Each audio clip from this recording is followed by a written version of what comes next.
საქართველოს პროკურატურამ ყოფილ პრემიერ-მინისტრ ირაკლი ღარიბაშვილთან საპროცესო შეთანხმება გააფორმა, მას სასჯელის სახით და ზომად 5 წლით თავისუფლების აღკვეთა მიესაჯა. საქართველოს პროკურატურამ ბრალდებულ ირაკლი ღარიბაშვილთან საპროცესო შეთანხმება გააფორმა, რომლის თანახმადაც ყოფილ პრემიერ-მინისტრ საქართველოს სისხლის სამართლის კოდექსის 194 მუხლის მესამე ნაწილით სასჯელის სახით და ზომად 5 წლით თავისუფლების აღკვეთა განესაზღვრა.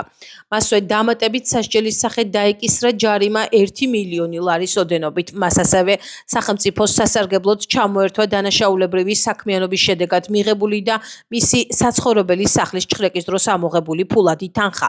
ირაკლი ღარიბაშვილი აღიარებს ჩადენილ დანაშაულს და ეთანხმება საპროცესო შეთანხმების პირობებს. პროკურატურის შუამდგომლობა საპროცესო შეთანხმების თაობაზე სასამართლომ უკვე დააკმაყოფილა. ნათქვამია პროკურატურის მიერ გავრცელებული ინფორმაციაში. Არჩა ბრალი იმაში, რომ ხარხინან, ღვინის ინდუსტრიიდან შემოსული შემოსავლები არ დაუდეკლარირებია. შესაბამისად, ეს არის ის დანაშაული, რაშიც მან აღიარა ბრალია. მას საპროცესო შეთანხმებით განესაზღვრა სასჯელად 5 წელი რეალური სასჯელი, პლუს 1 მილიონი ლარი ჯარიმა, პლუს 2 მანქანის მოიხსენებათ ალბათ მანქანები ჩამორთმევა. და აქვე მინდა აღვნიშნო, რომ ეს დანაშაული არავითარ შემთხვევაში არ არის სამოხელეო დანაშაული, თვითონ დანაშაულიც არის ფინანსურ ნაწილში და საფინანსო სფეროში მომხდარ დანაშაულთა კატეგორიას განეკუთვნება. პროცესზე მოსამართლემ კითხა, როგორც ყველა ბრალდებულს, ასე ვთქვათ, რომ აღიარებდა თუ არა მის მიმართ წარდგენილ ბრალს. რაზედაც ბატონმა ირაკლიმ პასუხა, რომ კი ბატონო აღიარებდა მის მიმართ წარდგენილ ბრალს. როგორც ყველა ბრალდებულს, მასაც აქვს უფლებები უდოზე, ეგრეთ წოდებულ უდოზე, ანუ ვადაზე ადრე გათავისუფლებაზე, შეწყალებაზეც ყველაფერი. ანუ შესაძლოა ყოველშუმა შეიწყალოს. ყველაფერი შესაძლებელია. არ გამოიწვია. მაგრამ რა ვიცი, რა უნდა შეიწყალოს, დაიჭირეს ადამიანი 5 წელი უნდა იჯდეს და არ ვიცი. ან რატომ დაჩქარდა პროცესი, რომელიც იყო ჩანიშნული ის რომ რაც უნდა დამთავრდეს, უნდა დამთავრდეს. ჯობიათ ეს დამთავრდეს, ვიდრე ზეგ დამთავრდეს. აი მაგითო. ირაკლი ღარიბაშვილი ცნობილი იქნა დამნაშავედ 194 მუხლის მესამე ნაწილის გექვეყნებით გათვალისწინებული დანაშაულის ჩადენაში, რაც გულისხმობს უკანონო შემოსავლის ლეგალიზაციას, ასთან ახლავს დიდი ოდენობით, განსაკუთრებით დიდი ოდენობით შემოსავლის მიღება.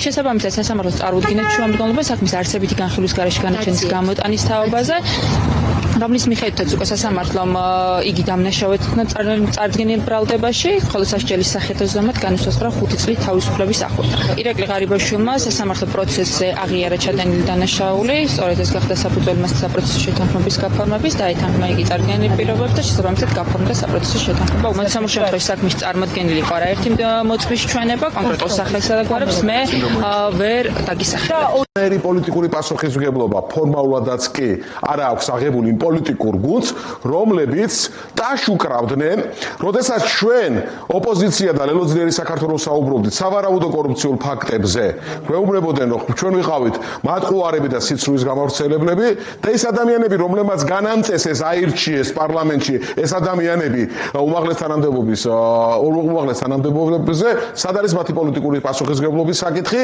ან ელემენტარულად სად არის მათი ბოდიში? ეს თავარი აქ რა არის? ეს ადამიანები არანაირ კორუფციას არ ებრძვიან, ეს არის ბრძოლა ერთმანეთის წინააღმდეგ კორუფციის სახელით. ბიძინა ივანიშვილის არჩევანი იყო ირაკლი ღარიბაშვილი 13 წლის განმავლობაში. ორჯერ პრემიერ-მინისტრი, თავდაცვის მინისტრი, შინაგან საქმეთა მინისტრი, პარტიის თავმჯდომარე, ეს იყო ბიძინა ივანიშვილის გადაწყვეტილებები, სწორედ მან შექმნა ეს კორუფციული სისტემა, ის არის პასუხისმგებელი ამ ყველაფერზე და თუ ვინმე უნდა იყოს ახლა ირაკლი ღარიბაშვილის გვერდით, უნდა იყოს ბიძინა ივანიშვილი. თუ ბრძოლა არის კორუფციის წინააღმდეგ, რა თქმა უნდა ბიძინა ივანიშვილი არის დამნაშავე და ცხადია ქართველი ხალხი მას აუცილებლად გაასამართლებს. ევროკავშირის წარმომადგენლობა საქართველოში ბათუმელებისა და ნეტგაზეთის დამფუძნებლის მზია ამაღლობელის დაკავებიდან 1 წლის გასვლა სოციალურ ქსელში ეხმაურება. დღეს მზია ამაღლობელის დაკავებიდან 1 წელი გავიდა 2025 წლის 6 აგვისტოს 24 დიპლომატიური მისიის მიერ გაკეთებული ერთობლივი განცხადების კვლავ ერთგულნი ვართ, წერს ევროკავშირის წარმომადგენლობა სოციალურ ქსელში და აზიარებს 2025 წლის 6 აგვისტოს გავრცელებულ ერთობლივ განცხადებას. დიპლომატიური მისიები კვლავ მიუთითებენ მიუთითებენ გავრცელებულ ერთობლივ განცხადებაზე, რომელშიც ნათქვამია: ვგმობთ მზია ამაღლობელის მიმართ გამოტანილ არაპროპორციულ და პოლიტიზირებულ განაჩენს, რომლითაც მას 2 წლით პატიმრობა მიესაჯა. ისვედის შეფასებით, საქართველოში სოციალურ ქსელებში მიმდინარეობს კოორდინირებული დისკრედიტაციისა და დეჰუმანიზაციის კამპანიები, რომლებიც კრიტიკული მედიისა და სამოქალაქო აქტორების წინააღმდეგ არის მიმართული. ორგანიზაციის მიხედვით, ეს პროცესები ქმნის გარემოს, სადაც ძალადობა, დევნა და თვითცენზურა საზოგადოებაში ნორმალიზდება. მათივე თქმით, 2025 წელს ამ კამპანიების ერთ-ერთ მთავარ სამიზნედ ჟურნალისტი მზია ამაღლობელი იქცა. 2025 წელს ქართული ოცნების პროპაგანდისტული ეკოსისტემის ერთ-ერთი მთავარი სამიზნე ჟურნალისტი და ონლაინ მედია საშუალებების ნეტგაზეთისა და ბათუმელების დამფუძნებელი მზია ამაღლობელი იყო. იგი 2025 წლის 11 იანვარს ორჯერ დააკავეს ბათუმის პოლიციის სამმართველოსთან მიმდინარე საპროტესტო აქციაზე, ჯერ გაიფიცეს სტიკერის გაკვრისთვის და შემდეგ კი ბათუმის პოლიციის უფროსის ირაკლი გებუაძისათვის სილის გაწვნის გამო. 7-თვიანი წინასწარი პატიმრობის შემდეგ 6 აგვისტოს ბათუმის საქალაქო სასამართლოს მოსამართლემ ნინო სახელაშვილმა მზია ამაღლობელს პოლიციელზე თავდასხმის ბრალი გადაუკვალიფიცირა, შედარებით მსუბუქი მუხლით და 2 წლიანი პატიმრობა შეუფარდა. განაჩენი ძალაში დატოვა სააპელაციო სასამართლომაც, ნათქვამია ისფედის განცხადებაში. მზია ამაღლობელის პატიმრობაში დატოვება განგრძობითი სირცხვილია ქართული სახელმწიფოსთვის და იმ პოლიტიკური ძალისთვის, რომელიც მას მართავს. ასე ეხმიანება საქართველოს ჟურნალისტური ეთიკის ქარტია ამაღლობელის დაკავების 1 წლის თავს. დღეს 12 იანვარს 1 წელი სრულდება, რაც მზია ამაღლობელის სისხლის სამართლის წესითაა დაკავებული და უკანონო პატიმრობაში იმყოფება. მისი პატიმრობაში დატოვება განგრძობითი სირცხვილია ქართული სახელმწიფოსთვის და იმ პოლიტიკური ძალისთვის, რომელიც მას მართავს. გაათავისუფლეთ მზია ამაღლობელი და დაუბრუნეთ საზოგადოებას პასუხისმგებლიანი მოქალაქე, ხოლო პროფესიულ თემს კეთილსინდისიერი, პროფესიონალი, ერთგული კოლეგა და მეგობარი, წერს ქარტია Facebook-ზე. მოგესალმებით ყველას. დღეს აქ შევიკრიბეთ, იმიტომ რომ ჩვენი კოლეგის და ჩვენი მეგობრის მზია ამაღლობელის უკანონო დაპატიმრებიდან გავიდა ზუსტად 1 წელი. 2025 წლის 11 იანვარს მზია ზუსტად ამ დროს დააკავეს ადმინისტრაციული წესით არჩადენილი სამართალდარღვევისთვის.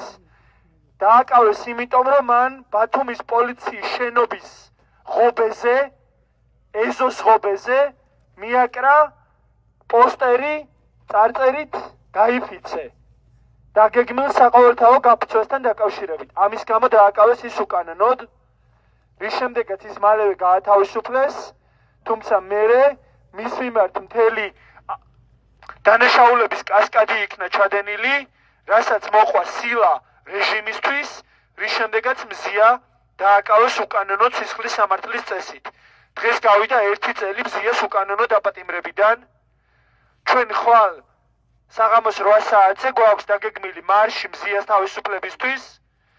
შევიკრიბებით 8 საათზე მარჯანიშვილის მოედანზე და მსვლელობას მოვაწყობთ პარლამენტამდე, მაგრამ მანამდე დღეს მოვედით აქ რუსთავის ქალთა ციხესთან, სადაც ჩვენი კოლეგა და მეგობარია უკვე 1 წელია მოთავსებული და აქედან გვინდა გავამხნევოთ მზია კიდევ ერთხელ, მაგრამ ვიდრე შევძახებთ რომ თავისუფლება მზიას, მინდა ვთქვა რომ მზია რეჟიმის ტყვეებს შორის იქცა სიმბოლოდ თავისუფლებისთვის ბრძოლაში, მათ შორის ჩვენთვის თავისი მტკიცე ხასიათით, თავისი უტეხობით გარეთ მყოფ კოლეგებს მოგცა მაგალითი იმისა, რომ არ უნდა გავტყდეთ დრაკონული და რეპრესიული კანონების პირობებშიც კი. თავისუფლება მზიას! თავისუფლება რეჟიმის ტყვეებს! მზიას სოლიდარობისთვის ბოლომდე ვიდგებით, ვიქნებით მის გვერდით და იქამდე ვიდრე მზია არ იქნება თავისუფალი. ეს არის ჩემი მთავარი мотиваცია ამ 1 წლის განმავლობაში.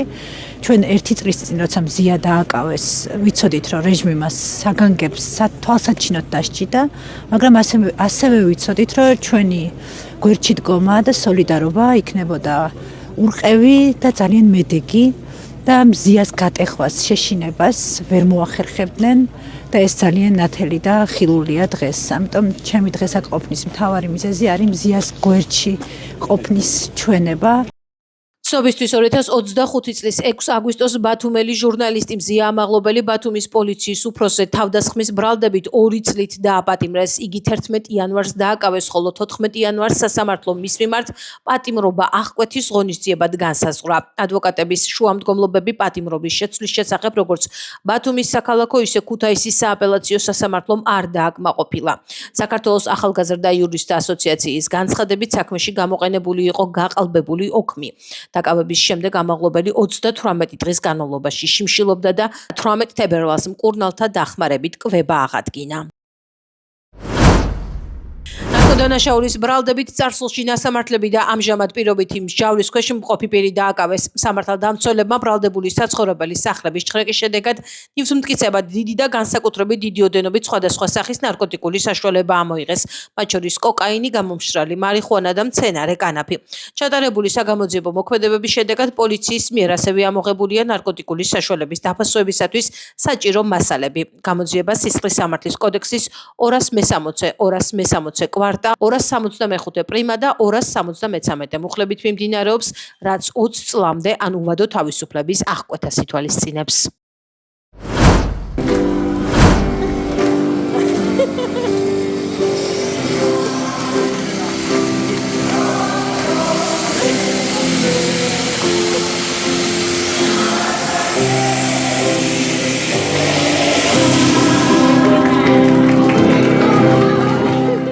მელიტონ ბალანჩივაძის სახელობის ნომერ 1 სამუსიკოს სკოლის ღვაწლმოსილ პედაგოგს რადონიცა გიორგობიანს 80 წლის იუბილე მიულოცეს. საიუბილეო თარიღთან დაკავშირებით იუბილარს სოლო კონცერტი მიუძღვნა ცნობილმა ქართველმა პიანისტმა ვალერიან შიუკაშვილმა. ღონისძიება პირველი სამუსიკოს სკოლის საკონცერტო დარბაზში გაიმართა.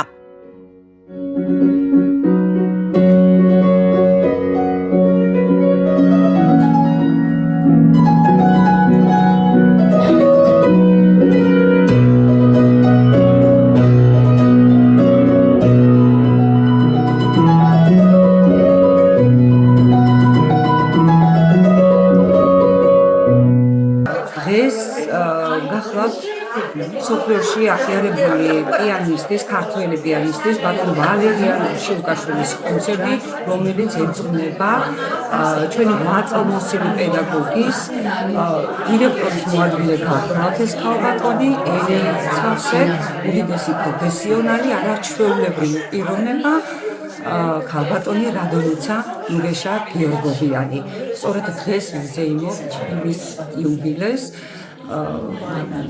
ქალბატონი ნუგეშა წლების განმავლობაში და უკვე 60 წელზე მეტია, 60 წელია უკვე რაც პედაგოგიურ მოღვაწეობას ეწევა და გახლავთ კიდევ მეორე დირექტორის მოადგილე ამ წლების განმავლობაში. მას ყავს არაერთი თაობა აღზრდილი, რომლებიც გამოდიოდნენ და ეხლაც გამოდიან წარმატებით რესპუბლიკურ საერთაშორისო კონკურსებზე. 80 წლის საიუბილეო თარიღთან დაკავშირებით თაობების აღზრდაში და მუსიკის სფეროში შეტანილი განსაკუთრებული წვლილისათვის რადონიცა გიორგობიანი ქუთაისის მერის საპატიო სიგელით დაჯილდოვდა. ქალბატონ რადონიცა ათეული წლების განმავლობაში ემსახურება მომავალთაობის აღზრდას მუსიკის მიმართულებით, რა თქმა უნდა, მუსიკალურ სფეროში ხელმძღვანელ თანამდებობაზე არის ძალიან დიდი ხანია და დღეს მის საპატივცემულოდ ქალბატონ რადონიცა იმდენად ცნობილი არის საქართველოს ფარგლებში, რომ მის საპატივცემულოდ დღეს ვალერიან შიუკაშვილი ატარებს საიუბილეო კონცერტს და ჩვენთვის ძალიან სასიხარულო არის, ძალიან მისასალმებელი არის და დღეს ასევე მას გადაეცემა ქუთაისის მერის საპატიო სიგელი. რადონიცა გიორგობიანი 1984 წლიდან დღემდე მელიტონ ბალანჩივაძის სახელობის ნომერ 1 სამუსიკოს სკოლაში მოღვაწეობს. აღზრდილი ჰყავს არაერთი თაობა, რომლებიც წარმატებით გამოდიან რესპუბლიკურ და საერთაშორისო კონკურსებზე. მიღებული აქვს საპატიო დიპლომი. წარმატებული პედაგოგიური მოღვაწეობისათვის არის ღვაწლმოსილი ქუთაისელის საპატიო წოდების, ღირსების ორდენის, პრეზიდენტის საპატიო სიგელის მფლობელი. 2015 წელს მიიღო პედაგოგის საპატიო წოდება და არის ხელოვნების აკადემიის საპატიო წევრი. ჩემი დიდი სიხარულის გაზიარებისათვის მადლობა ძალიან ცოტა იქნება. მადლიერების გრძნობა ეს ყველაზე დიდი განძია ცხოვრებაში. ერთი ულამაზესი დღე მაჩუქეს ჩემ ცხოვრებაში, რომლის დავიწყება შეუძლებელია.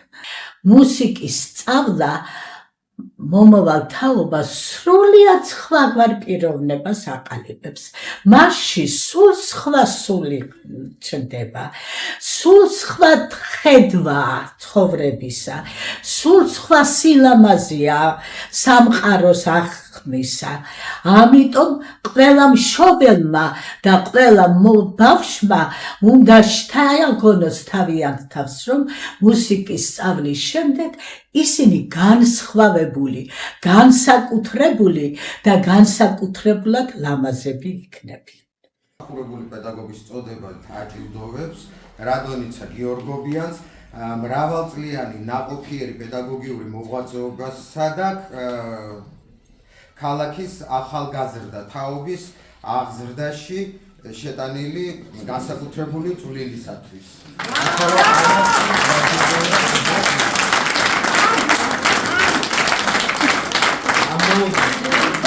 მოგიდეთ.